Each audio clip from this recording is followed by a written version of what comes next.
Morning class, today we're going to have a look at black. This is a Mars black, this is a pre-mixed black, and it's very opaque. You can see here on the colour swatch that it's completely covered over the lines that are usually under a paint tube, so you can judge its opacity. If you look here, you can see the black lines are showing through, but on the pre-mixed Mars black, it just completely obliterates them. To give you a quick idea of its undertone, we'll add a little bit of white. And when you're mixing black, you only need a very small amount compared to the other colour that you're using or the other paint you're using.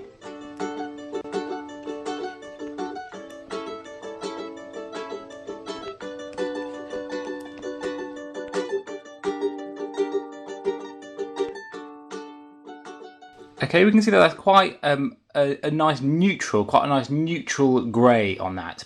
This can be very useful to tone down your paintings. Don't be scared of them going too muddy. It only goes too muddy if you start to add in too much black, as in if you started to add in too much of any dark colour to your mixes. You can also make blacks by mixing other colours, so we'll start with ultramarine blue and burnt umber.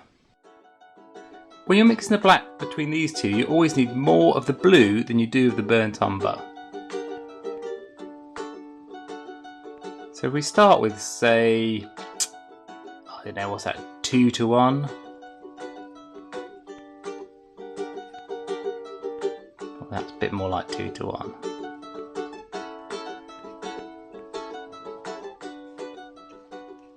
So when I compare those two, I can still see that the underlying blue in this one compared to the black of that, so I'll add a bit more of the burnt umber.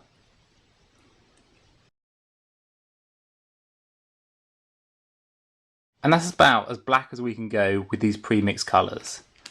Just to show you its undertone,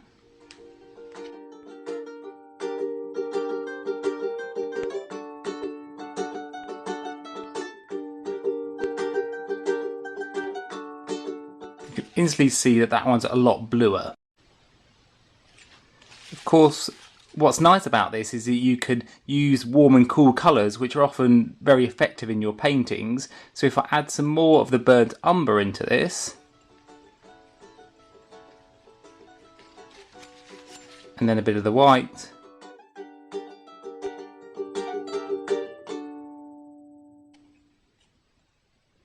you see it has more of a neutral tone to it.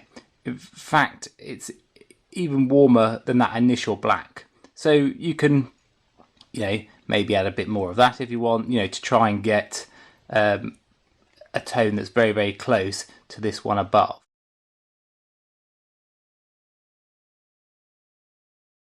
If you want to still just use a blue and a brown, you can go one stage further and use Prussian blue. Prussian blue is a pre-mixed blue, and it's actually made from a combination of like phthalo blue and black in it. If you look on the label of the colour, if you can see that there, on here it says it's got carbonised bones in it, and it's got the real thing to look out for is PB. If anything says PB, it means that it's got the pigment of black in the paint.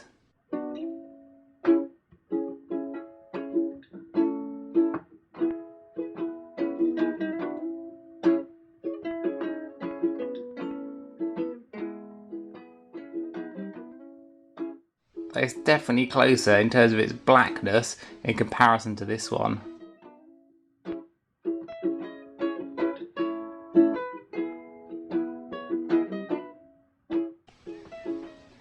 You see how much more blue and undertone this has compared to this black here, which is a lot more neutral. Again, you can try to neutralise it when you're mixing by just putting a bit more of the burnt umber into it.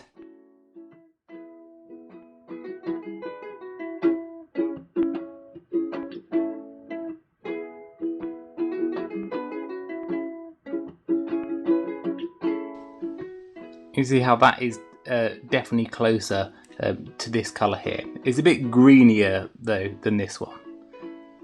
You can also mix Prussian blue with other earth colours such as burnt sienna, burnt umber or umber, and you'll also get, a colour pretty close to black. So this is some Prussian blue with a bit of burnt sienna.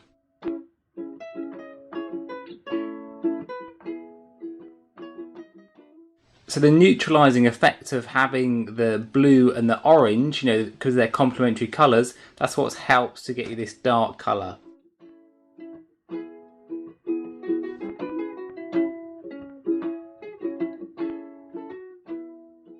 I mean, considering how warm this is, and it still looks quite a browny base, it's quite surprising how blue the undertone is.